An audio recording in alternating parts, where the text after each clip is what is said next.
In this video I will go over all of the new brushes in Procreate 5.4 beta.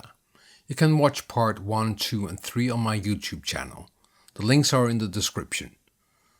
The brushes are made by Kyle T. Webster. In this video I will cover the brush sets, markers, lettering and design.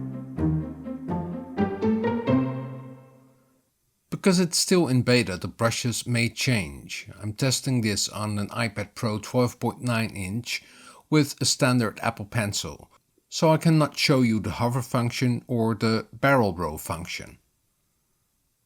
All of the brushes are named after places, plants or animals in Tasmania around Hobart, the headquarters of Savage Interactive, the producers of Procreate and Procreate Dreams. Kyle T. Webster has made a markers brush set with 8 new brushes. The first brush is named Magpie. I'm going to use all the markers to draw the magpie. I've tested out all the markers in this brush set and they're quite similar. Back in the day, I used to work with markers to visualize images. I had a whole set of markers with many colors. They had a very chemical smell. Later I used less chemical markers. They were made by Copic and were quite expensive. You can still buy them. A set of 36 markers will cost you around $200. Some of the markers have two sides, a big flat marker and on the other hand a fine liner. In Procreate you can adjust the size and choose from a lot of colors. For this test I'm not using the transparency. I'll just use the markers as they are. Magpie. Magpie is a tapered marker. When you press harder you get a thicker line. The lighter you press your Apple Pencil, the smaller the brush will get. I also drew with a bigger size to see how the colors will build up. It reacts like a real marker. They are semi-transparent. When you hold your Apple Pencil on the canvas, you can feel the shapes. When you go over it again, the tone becomes darker.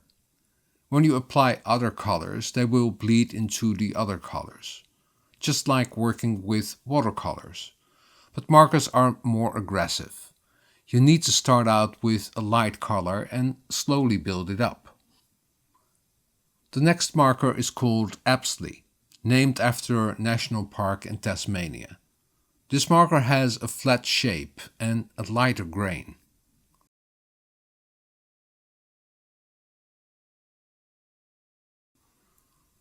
This marker is called Flynn and is probably named after the actor Errol Flynn, who was born in Tasmania. Flynn is a variation on the other two markers. It has no taper and it is a flat marker with a lighter grain and texture. The Centurion is named after the eucalyptus tree that only grows in Tasmania. This marker is a variation on the other markers in this set. It's a flat marker with a softer edge, so you can color in larger areas without the obvious marker strokes. Juniper is named after a berry that grows on the boobiala shrub. This marker has a flat shape. The grain has a gradient. On the bottom, the marker gives more color. When you draw one stroke, you can notice the gradient. When you keep your Apple Pencil on the canvas, the colors become streaky. I just played around with different approaches coloring the magpie. Then I colored the background with the size of the brush at 100%. Then you can really see the gradient in this marker. Paradise. Paradise is a rural area in the northwest of Tasmania. It's a flat tapered marker and feels a bit like the juniper marker. It has a cone-like shape. It also has a gradient like the juniper marker. When you keep your Apple Pencil on the canvas while filling out the shapes, it has a softer blend. When you apply a different color on top, it blends with a burnt effect.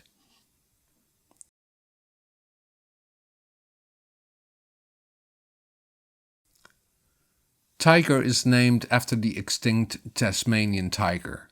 The last one died in Hobart Zoo in 1936. This marker is different than all the other markers in this set. When you use the tilt of your Apple Pencil, it acts like a dry marker. This is an interesting marker and you can play around with the tilt of your Apple Pencil. Upright, it gives more color. With this marker you can make more subtle drawings. Westerway is the last marker in the brush set. It's a small town in the Central Highlands and Derwent Valley in Tasmania. The marker has a round shape. It has a nice grain. I also use the transparency with this marker. Then you can build up your colors more gradual. This marker brush set is a great addition to the classical Procreate brush library. Lettering. The lettering brush set has 8 brushes. Let's see if they're a nice addition to the default calligraphy brush set in Procreate. Procreate 5.4 will have multiple brush libraries. The default library you can find when you pinch with 2 fingers. It's called Classic Library. There you can select the old brush sets and brushes. This new brush library has 144 new brushes. It's called the Procreate library. But let's return to the lettering brush set. It starts out with the brush Kettering. Kettering is a small coastal town in Tasmania. The brush is tapered and has a flat calligraphic shape. The shape has a tiny jagged edge.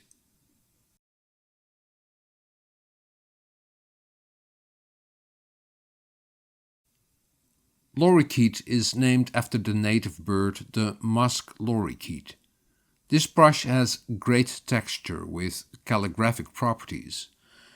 When you choose a smaller size of the brush, you will get a nice multiple stroke to write cursive. Providence is Tasmania's oldest vineyard. It started in 1956. This brush has a nice taper and calligraphic edge. When you use the tilt of your Apple Pencil, the brush is more textured and transparent. When you draw with it with an upright Apple Pencil, the stroke becomes solid. Wide Awake is a restaurant in Hobart, around the corner of Procreate's headquarters. Kyle Webster probably frequented this place often while he was working on these new brushes. This brush has a horizontal flat shape. When you write with it, you will get a traditional calligraphic effect. It's a solid brush. Harlequin is a restaurant in Hobart. This is an interesting lettering brush. It has a flat calligraphic shape. When you write your letters in parts and lift up your Apple Pencil and apply another stroke over another stroke, it bleeds in the color, creating a pattern. When you crosshatch, you will get a harlequin pattern. Phoenix is named after Castle Phoenix in the Huon Valley in Tasmania. It's a tapered brush. When you use the tilt function, the brush becomes more scattered at the top. Nightingale is probably named after the horror movie that was filmed in Tasmania. This is a nice tapered brush. When you look closer, each stroke will give you a second stroke that is lighter. The last brush in this lettering brush set is called Ruby Rose. Probably named after the Australian movie The Tale of Ruby Rose. It's a round brush with outlines. When you keep your Apple Pencil on the canvas, the lines will not be broken up. When you lift the brush and write again, you will write over a stroke you already laid down. This lettering brush set is a nice addition to the default calligraphic brush set in Procreate. The last brush set I will review in this video is called Design. To be honest, this is my least favorite brush set of all the new brush sets I have reviewed so far. The design brush set starts out with Peregrine, a falcon that lives in Tasmania. It's a round brush with no taper. It has a water-textured grain. Takela is an Aboriginal community in northwest Tasmania. It's a round brush with a solid grain. Remarkable is a cave, which looks like a bridge or tunnel in the Tasmanian peninsula. It's a tapered brush with some nice grains when you tilt your Apple Pencil. Plenty is an area in Tasmanian's Derwent Valley. The brush has a horizontal tilted shape with a nice soft grain. It's great for laying down a background. Ringtail is a marsupial possum native to Australia. The brush gives a 60s vibe with its round airbrush feel. You can use it for design details like borders and lettering. Meander is a valley in Tasmania. The brush has a striped pattern. You can use it to draw a line on a map. Ironstone is a mountain in central Tasmania. This is a very simple fixed brush. You can draw tiny points with it. It's a stamp brush. The shape stays the same when you increase the size of your brush. Homestead is the last brush in the design brush set. It's a restaurant at Piermont Retreat in Tasmania. This is also a stamp brush with a graph paper design. When you add pressure, the graph paper becomes stronger. The shape stays the same when you increase the size of your brush. In the next video I will cover the next 3 brush sets in Procreate 5.4 beta: Essentials, Street Art and Comics, so stay tuned. I hope you enjoyed this video, and if you like it, give it a like. If you haven't subscribed already, subscribe to my channel and don't forget to hit that notification bell, because each time I upload a new video, you get a notification. Drawing is fun and practice makes perfect. See you next time. Doodles!